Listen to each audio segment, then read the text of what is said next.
Over to Randall.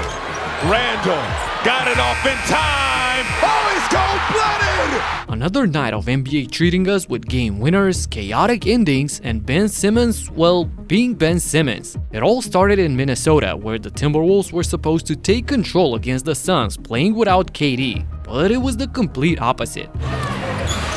Booker stays hot, 13 points. Devin Booker started off smoking hot with 17 points in the first quarter, and he kept the same energy in the second as well, carrying the Suns to a surprising 10-point lead at halftime. Finding Jones. 4 on 5 is Plumlee back in the screen. Booker drains another triple. Booker rises and hits. With Edwards at just 2 field goals and 4 points, things could have been even worse for Minnesota if it wasn't for Julius Randle weathering the storm, and along with Dante DiVincenzo not allowing this to get out of control. Except Kogi. Randle beat the clock. Swish! There's a positive note to close this second quarter. This allowed Ant to finally wake up in the third quarter and get the deficit to a point where Minnesota is in striking distance. Edwards cleared for takeoff. Consider quick for being able to get a step to the rim. Edwards, little head fake swish. Demands the basketball back. Fires over Booker. Money!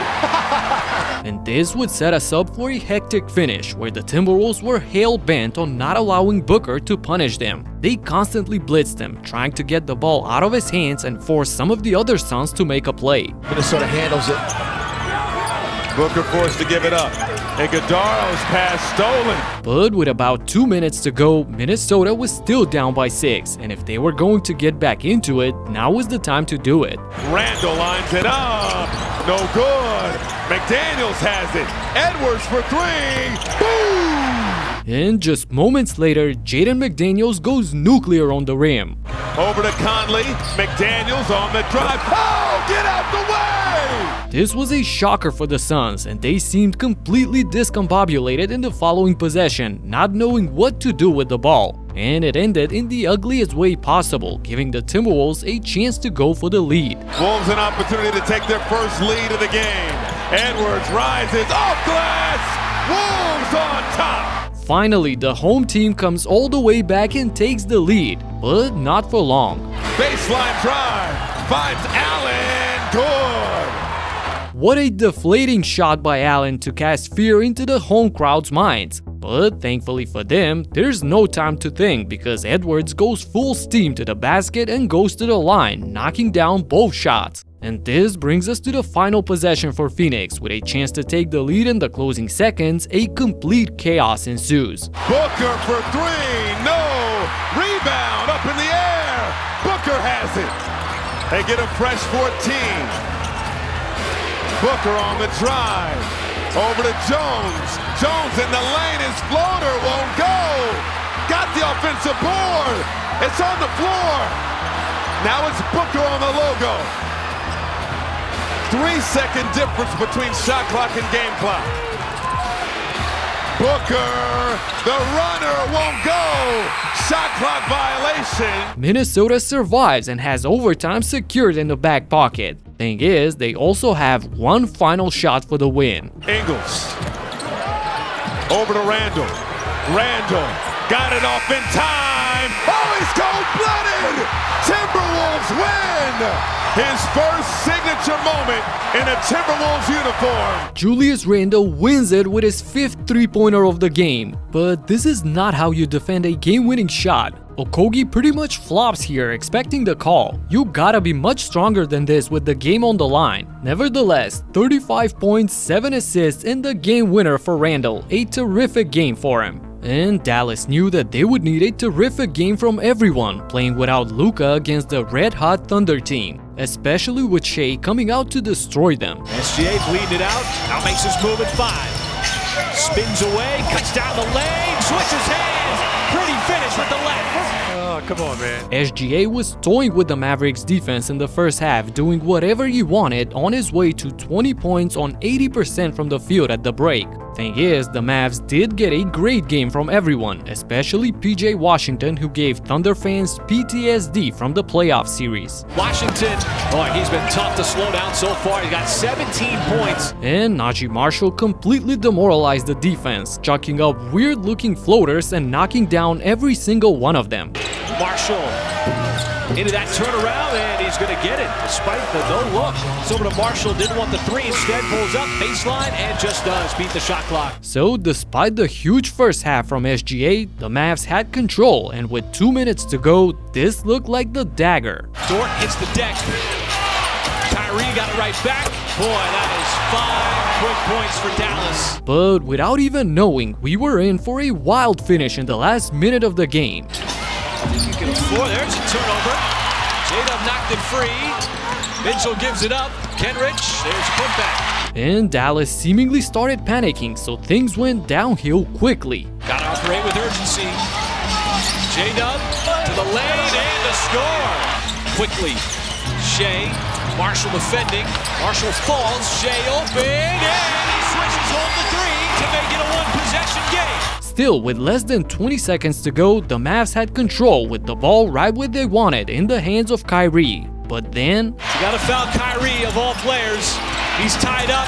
There's SGA going for the jump ball, and he forces the jump ball. wow, the Thunder secure a jump ball, and things get even crazier when they secure possession, so all of a sudden they have a chance to tie the game. But Dallas won't allow a miracle three-pointer, instead forcing Shea to make the first and miss the second free throw, which is exactly what he did, giving us an insane sequence at the buzzer. And it goes up, it's no good! And it's still free!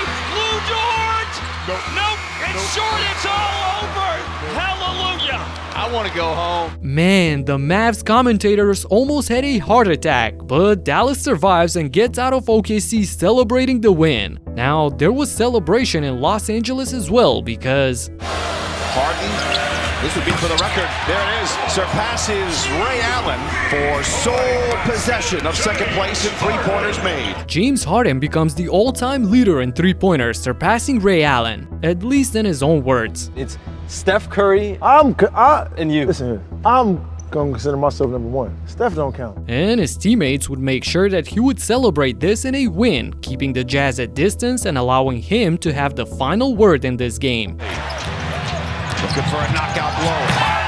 Oh my goodness! And celebration was exactly what was going on in Cleveland. Despite the Cavs playing without Donovan Mitchell, they ran the offense to perfection. Boy, that was gorgeous. Nice pass, and this is just an opportunity. Find Garland. Garland doesn't care, pass a lot. Rose on the break. Oh, what a pass! Blind feed finds Evan Mobley. Darius Garland was dropping crazy no-look dimes, and Ty Jerome looked like Klay Thompson in his prime. These two, along with Mobley and Allen, were the four Cavaliers players with 20-plus points, something that you rarely see in an NBA game. Heck, even the minivan, George Niang, was dropping moves on the Hornets. Niang spins into the lane, creates some space and scores. Nice job by George Niang. Cleveland shot 57% from the field and 43% from downtown, a masterful shooting display. The only reason why Charlotte was able to stay somewhat close in this game was the fact that Cleveland had a whopping 20 turnovers in this game. Pretty much the only gripe that Kenny Atkinson can have in a win that's number 15 in a row. Cleveland is absolutely unstoppable, and I cannot wait for Tuesday and the showdown against Boston on the road. And the showdown for New York was going on in the Garden, where Ben Simmons started things off with his signature move of being afraid from the basket. As the game progressed, he built up the courage to attempt a shot, but man, it looked ugly. By Simmons wheeling and dealing this time. This time uses his right hand, missed that one again. Simmons gets it, missed the layup. These were all three of his shots, a nice cardio game for him, finishing with 0 points. Meanwhile, my Knicks were on tonight, and we get another game of 4 teammates with 20-plus points. 2 games like this on the same night is unbelievable. Karl Towns continues the offensive domination with 26 points and 15 rebounds along with 6 assists, and Anunoby, Bridges, and Hart join him in the 20-plus club. I'm pretty happy that Jalen Brunson wasted his bad 12-point night in a situation like this where everyone else stepped up and the Knicks got the win. Nobody expected this type of start with Cleveland and Golden State leading the ways in their conferences, but nobody expected the tension between Steph and Klay to be exposed either, yet here we are. They used to call themselves brothers, but if you haven't watched this video, you gotta check out what's really going on between Curry and Thompson now. Talk to you in the next one, peace out.